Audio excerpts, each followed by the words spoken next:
안녕하세요. 테린이 아빠입니다. 2025년 8월 24일에 어떻게 하면 우리가 템베거를 노릴 수 있을까? 이런 이제 생각을 한번 뭔가 좀 이렇게 봐야 되지 않겠습니까? 라고 하는 영상을 한번 준비를 해봤어요. 이게 뭔가 로직이 있거나 그러지 않고 세상의 어떤 시대 정신을 빨리 파악해야 되는 그런 걸 잘해야 되는데, 사실 이거를 미래에 지금부터 다음번 템베거가 어디서 나온다라고 예측하기는 어렵죠. 다만 이제 과거의 어떤 그런 역사적인 어떤 사건들을 우리가 보게 되면 대략적으로 세상의 흐름이 바뀔 때 이렇게 템베거들이 탄생을 하는구나. 이걸 이제 우리가 좀 이해를 한다면 지금 현재 우리가 어디를 베팅해야 되느냐, 이런 것들도 좀 눈에 보이지 않겠냐, 이렇게 더 생각이 듭니다.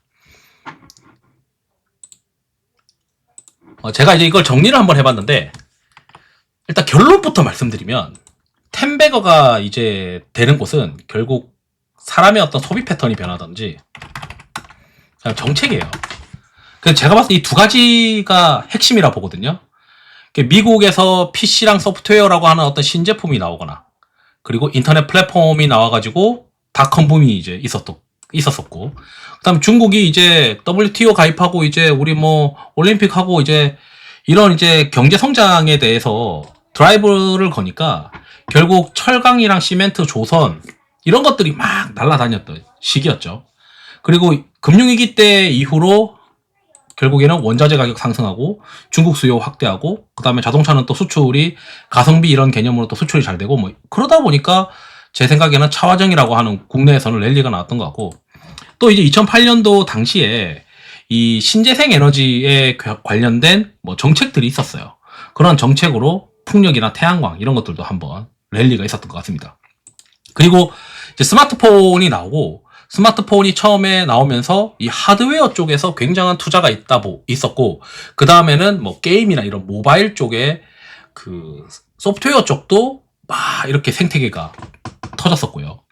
그 다음에 이제 중국인데, 중국에서 소비 진작 정책을 막 하게 되면서 이 국내에 굉장한 이제 관광객들이 들어왔었던 시기가 있었고, 그다음 미국에서 이제 미국의 정책이 FDA에서 더 이상 이제 그 빅파마들이 직접 자기네들이 내부에서 이제 연구를 했던 것들이 임상 승인까지 가는 확률이 떨어지니까 이제 다른 제약 바이오 회사들, 가능성이 있는 회사들을 인수를 하든지 아니면 그 약을 사든지, 그래서 라이센스 아웃과 관련된 어떤 그런 이벤트가 막 벌어졌었던 시기였었고, 그 다음에 이 시기에 이제 전기차가 이제 붐이 나타나는데, 특히 이제 전기차가 크게 터진 거는 요즘 최근 들어서는 결국 바이든이 IRA 법안을 이제 드라이브를 걸면서 시장이 이제 좀 더 부각을 받았던 것 같다, 이렇게 또 생각이 듭니다.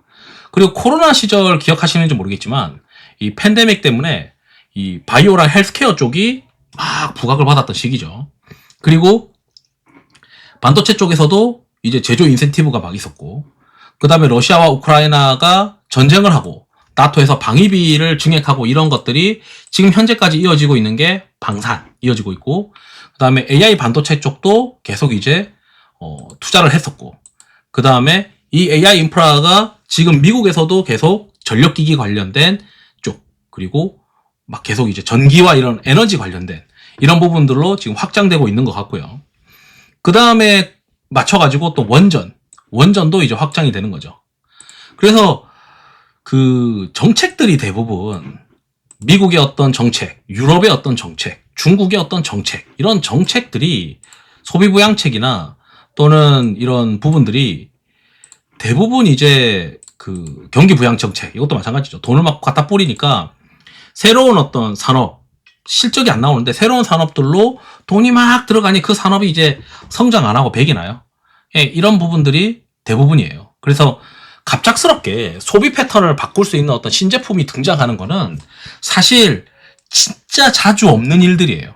그러면 대부분 어떤 일들이 일어나냐면 정책이 갑자기 바뀌는 거죠. 새로운 대통령이 나와가지고 이제 어떤 쪽으로 내가 드라이브를 걸겠다, 이런 정책들이 막 나오고, 그리고 그게 유럽과 미국에 영향을 주고, 그게 결국엔 돌고 돌아서 한국에 영향을 주고, 또 중국에서도 새로운 어떤 정책들이 막 나오고, 그래서 결국은 뭐냐면 정책이 핵심이고 지금 시대 2025년도부터를 보게 되면 결국 트럼프가 선호하는 업종이 어쩌면 그 안에서 계속 10배거가 나타나든 뭐 2배, 3배가 성장하든 그런 흐름이 가능성이 높은 거지.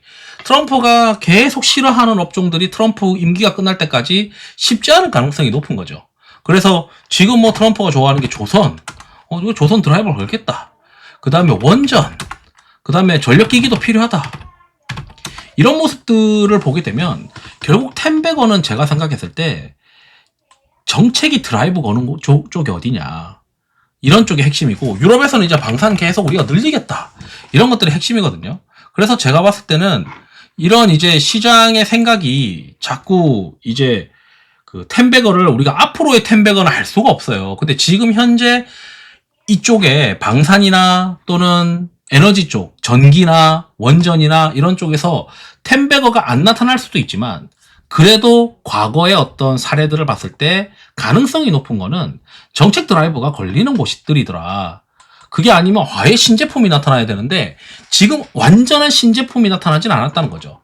그나마 AI 쪽에 챗GPT가 새로운 어떤 신제품으로 볼 수는 있겠지만 지금 2025년도를 기준으로 보게 되면 세상은 에너지가 핵심인 것 같다. 전기 에너지가 핵심인 것 같다.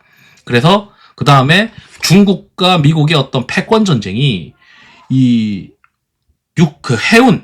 해운에서 더 패권 전쟁이 일어날 수도 있고 결국 반도체를 유지하기 위해서는 중국이 대만을 침공하면 안 되니까 미국이 해군을 더 강화해야 되는 어떤 로직이 생기는 거죠.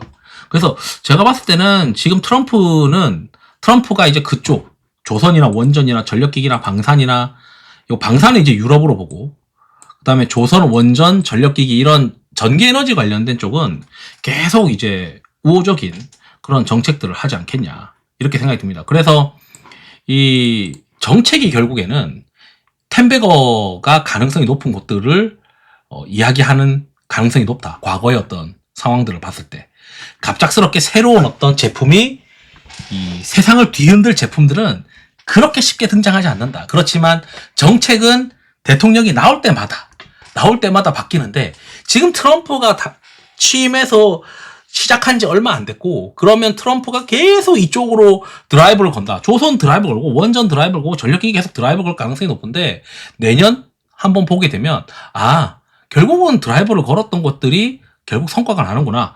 이렇게 시장이 생각할 가능성이 높다라고 또 저는 생각을 하고 있습니다. 왜냐하면 과거에 그렇게 했으니까.